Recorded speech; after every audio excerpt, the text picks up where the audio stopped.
Julie wasn't a proper name for a pixie, but it was the best she could hope for doing a 4-year stint as a human in a small town.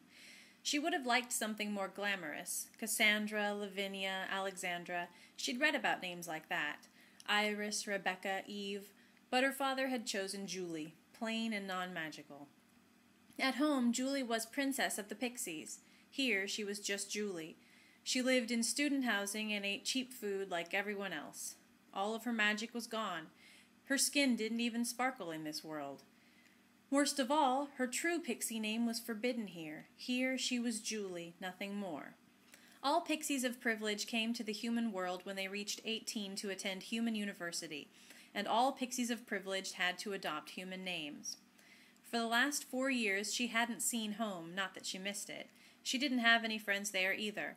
But at least she was someone back home, the future queen. That mattered to people.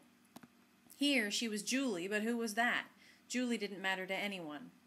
Finally, graduation was just a month away. Her father had sent one last request. Attend a human function at your school. You've been sent to the human world to expand your horizons and learn humility. Interact with the people there, or stay in the human world another year. This will prepare you to be a great queen. She checked her makeup and brushed her short brown hair, smoothed her black dress, and ran to the bus stop. Back home, a snap of her fingers would have spread color throughout her cheeks and styled her hair, and she would never have gone anywhere without her star-lined robe. Here she was pretty, but shy and simple. She sat down on the bus, not looking up from her own lap. All she had to do was attend a campus event. There was always something going on. Afterwards, she could pack her bags and head home in a few weeks. Hey, said someone nearby.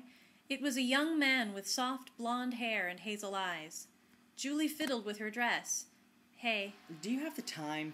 3:12. Talking to strangers was such an ordeal, she never knew what to say. Man, I'm running late, he said. Class took forever. Talk. This is your chance to impress your dad, she told herself. Her whole life, making friends had been hard. Here in the human world, as Julie, it was even harder. She finally cleared her throat and asked, Where are you going? Audition? He said with a smile. I'm kind of nervous. How about you? Perfect. An event. I'm auditioning too, she said. What's it for? He laughed. You're auditioning, but you don't know what for? Was that abnormal? Julie had no idea how these things worked. She looked down. I'm sorry, he said. I wasn't laughing at you. It's a play about Peter Pan. I just thought you'd know. You look so much like Tinkerbell. Julie looked up again. Peter Pan was her favorite human story. It reminded her of home. Tinkerbell? Yeah, well, with brown hair. But you're little and cute. You know, like a sprite or something. I'll bet you get the role. She smiled. Back home, pink sparkles would have glistened around her cheeks. The feeling was so nice, she decided to talk some more. What role do you want? Pan? He said. That would be cool. You think I look the part? Julie stared at him. He looked very youthful and attractive for a human. She nodded. Yes, you could pass for Peter Pan. Thanks. They smiled at one another for a moment before he said, Oh, I'm Mark. What's your name? The pink sparkles would have disappeared instantly if this had been her world. Luckily, the bus stopped and Mark stood up. Oh, this is us, he said. Break a leg. Julie had no idea what that meant, but it seemed friendly, so she followed him into the theater. Once inside, she lost Mark. There were about 100 humans there, all wandering around, dancing, singing, and laughing with one another. It looked like a carnival. The director asked her to read from the play. On stage, in the darkness, Julie felt totally alone.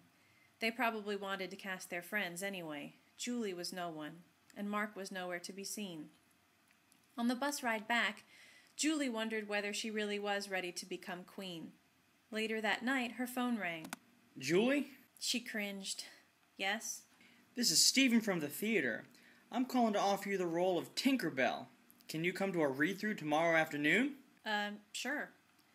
Julie spent the next morning agonizing. She didn't have any friends. It would be so awkward. At lunchtime, another letter came from her father. A true queen will never shy away from new opportunities. I'm so proud of you. I hope you're proud too. On the bus to the read-through, Julie tried to calm herself. She kept her head low and fidgeted with her sweater. A true queen. Was that what she was? Hey! Julie whirled around. It was Mark. He gave her a warm hug. Did you get cast? She'd never been so close to a human before. In fact, she couldn't remember getting a hug in the pixie world either. It felt surprisingly soothing. I swear you're perfect for the part, he said. I got Pan! Julie cleared her throat and whispered, I got Tinkerbell. Would it be strange to ask for another hug? She didn't need to. Mark threw his arms around her again. Awesome! Julie sat in her seat, enjoying the gentle feeling of contact with a human. It was like magic.